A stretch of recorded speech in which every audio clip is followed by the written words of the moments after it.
আপনি কি জানেন মাত্র কয়েকটি সাধারণ উপকরণ দিয়েই এমন একটি ডেজার্ট বানানো যায় যা দেখতে যেমন সুন্দর খেতেও তেমনি অসাধারণ। আজকে আমি বানিয়েছি সেই ভাইরাল ম্যাঙ্গো পিলো এই ডেজার্টটি বিশেষ করে থাইল্যান্ড, ভিয়েতনাম, মালয়েশিয়া এবং ফিলিপাইনের ফুড ক্রিয়েটরদের ভিডিওর মাধ্যমে জনপ্রিয় হয়ে ওঠে।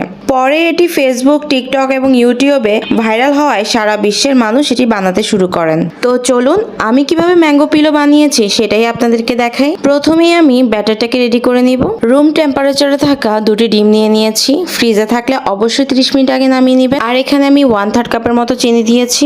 ডিম এবং চিনি খুব ভালো মতো মিশিয়ে নিয়ে এখানে আমি 1 কাপের মতো গরুর দুধ দিয়ে দিয়েছি।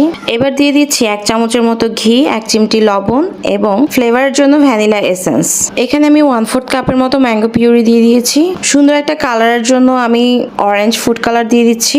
ফুড কালারটা ব্যবহার করলে ম্যাঙ্গো পিলোর কালারটা অনেক বেশি সুন্দর আসবে, তাই আমি একটু ফুড কালার দিয়ে দিয়েছি। আপনারা চাইলে স্কিপ করতে পারেন। তো আমি সবগুলো উপকরণ খুব ভালো মতো নেড়েচেড়ে মিশিয়ে নিয়েছি। তো এবার আমি 1/3 কাপ করে 2বার ময়দা দিয়ে দিচ্ছি। অবশ্যই এখানে ময়দাটাই দিতে হবে। এখানে আমি 1/4 কাপের মতো গুঁড়ো দুধ দিয়ে দিয়েছি। এখানে আমি কর্নফ্লাওয়ার দিয়ে দিচ্ছি 2 চামচের মতো। শুকনো উপকরণগুলো খুব ভালো মতো নেড়েচেড়ে মিশিয়ে নিব। মেশানোটা স্মুথ হলে ম্যাঙ্গো শিটগুলো অনেক সুন্দর হবে। তো খুব ভালো মতো নেড়ে চেড়ে মিশিয়ে নিচ্ছি। খুব ভালো মতো মিশিয়ে নিয়ে আমি একটা ছাঁকনির সাহায্যে সুন্দর মতো ছেঁকে নিব। অবশ্যই আপনারা ছেঁকে নিবেন, কারণ ছেঁকে নিলে একদম এটার মধ্যে কোনো লামসই থাকবে না। তো আমার বেটারটা কিন্তু একদম রেডি, দেখতেই পাচ্ছেন। এটার ঘনত্ব ঠিক এরকমই হবে, বেশি পাতলাও করা যাবে না, আবার ঘনও করা যাবে না।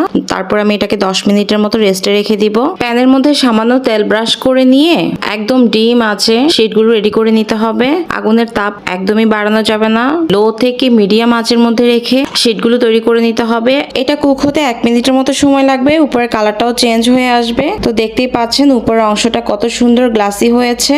তো আমি আরো একবার ভেজে দেখিয়ে দিচ্ছি। এভাবেই আমি সবগুলো শিট ভেজে নিয়েছি। অবশ্যই শিটগুলো ছড়ানো একটা প্লেটে রেখে ঠান্ডা করে নেবেন। এবার আমি ক্রিমটা রেডি করে নিব। আর ক্রিমটার জন্য আমি এখানে ট্রপিক্যাল ক্রিমটা নিয়ে নিয়েছি। এখানে 1 কাপের মতো ক্রিম দিয়ে দিয়েছি। ক্রিমের প্যাকেট খোলার আগে অবশ্যই ঝাঁকিয়ে নেবেন। আর 1/4 কাপের মতো কনডেন্স মিল্ক দিয়েছি। এই পর্যায়ে এসে কনডেন্স মিল্ক দিলে ক্রিমের স্বাদ দ্বিগুণ বেড়ে যাবে। ক্রিমটাকে এবার লো স্পিডে বিট করে নিব। প্রথমেই হাই স্পিডে বিট করতে যাবেন না, প্রথমে লো স্পিডে বিট করে তারপর হাই স্পিডে বিট করে নেবেন। দেখেন আমার ক্রিমটা কতটা পারফেক্ট হয়েছে। এবার সেই মজার কাজটি করব, ম্যাঙ্গো পিলোগুলো বানিয়ে নিব। প্রথমেই আমি ক্রিমটা দিয়ে দিয়েছি। অবশ্যই ওই সাইডটা নিবেন যে সাইডে ব্রাউন কালারটা এসেছে, ওই সাইডটা নিয়ে তারপরে ক্রিম দিয়ে আমের স্লাইস দিয়ে দিয়েছি। অবশ্যই পাকা আম নিবেন, আমি এখানে আমরুপালি নিয়েছি। তারপরে উপরে আরো কিছুটা ক্রিম দিয়ে, কোনো কিপটামি করা যাবে না, আমি অনেক বেশি করে দিচ্ছি। ক্রিমের পরিমাণ বেশি হলে খেতেও অনেক বেশি